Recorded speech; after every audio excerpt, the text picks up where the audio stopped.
The universe code is written inside the I Ching. The book itself has not only gave us the code, but also decoded for us by 3 solutions. We, as human beings, been holding these 3 keys for thousands of years without realizing it. From today, let's start to unveil the mysterious I Ching. In this video, let's discover what these 3 keys are. Hope you enjoy.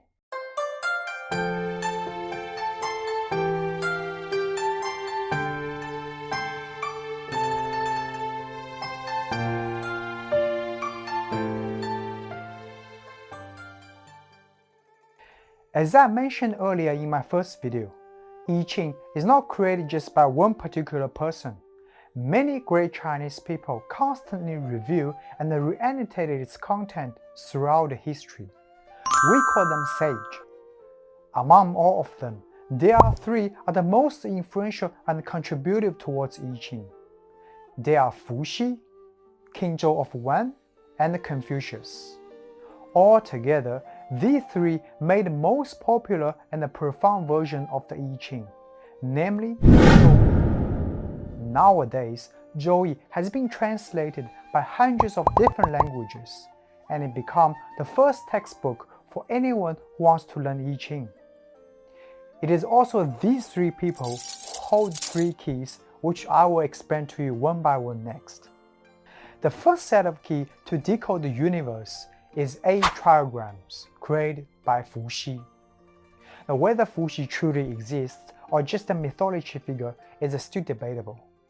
However, I can't illustrate just how important his work was, and what he did 8,000 years ago really opens up a new possibility to understand the world.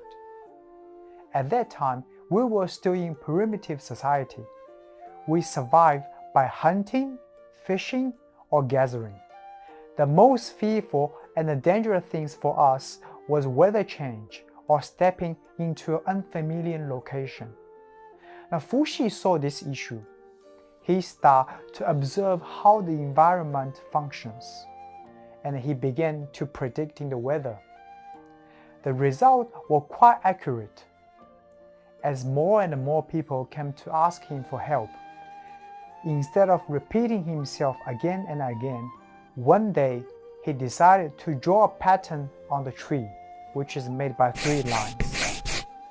And he told everybody, as long as you see this pattern, that means it will rain on the northern area or northern direction. And this became the first set of password of the universe. Gradually, Fushi created another 7 trigrams according to people's need. Now the first set of keys was completed. Fushi was the first creator of the keys, and he also was the creator of the I Ching. It was not until 6,000 years later the second set of keys finally showed up.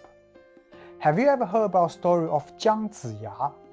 The guy who was using a barbless hook for fishing, based on the theory that the fish will only come to him of their own volition when they were ready. Well, that fish turns out to be the next person who significantly contributed to I Ching. He is King Wan of Zhou, the last king of Zhou dynasty. At one point, the king of the last dynasty, Shang, fearing Wan's power, imprisoned him for almost 7 years. Well, King Wan was 82 years old when he was imprisoned. The eagerness to overthrow the Shang dynasty, the promise he made towards his people, whoever supported him, but finding himself locked in the prison, losing all the freedom, made him start to consult with I Ching. He spent all his time in prison trying to discover more secrets about I Ching. Finally, he invented 64 hexagrams based on the previous 8 trigrams. Each of the hexagrams has its own unique meaning of human life and experiences. He gave each of the hexagrams a name and also expanded its meaning.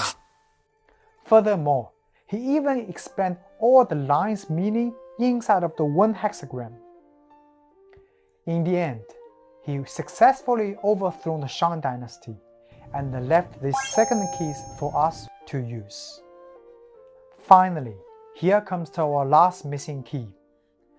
This time, only about 1500 years later, just as innovative as Fushi did to I Ching, Confucius transferred I Ching from a simple divination book to a philosophical masterpiece. His annotation was fairly easy to understand and more closer to our daily life. This is hexagram number 1, Qian, and this bit is where Confucius interprets this hexagram. The sage learns how best to develop himself so that his influence may endure. He must make himself strong in every way by consciously casting out all that is inferior and degrading. See, it is very easy to understand and applicable for our daily life. I don't want to go in too much details about Confucius himself. He is as just famous as Socrates and the Buddha. Surprisingly, Confucius wasn't even planning to read I Ching in the beginning. He thought it was just a book for divination, nor was his time to study it. Not until he's 50, he started to read I Ching in depth. First read through, he got the basic idea of the I Ching.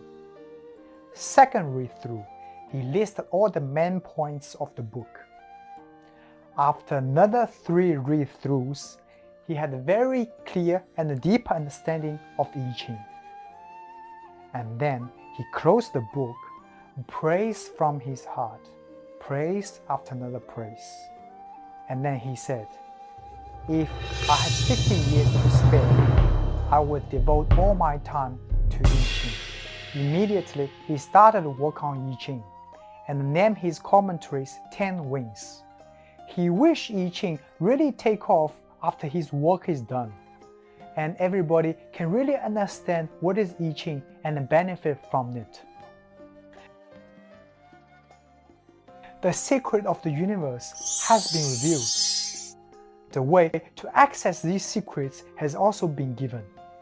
Now it's up to us to decide whether we want to use these 3 keys or not.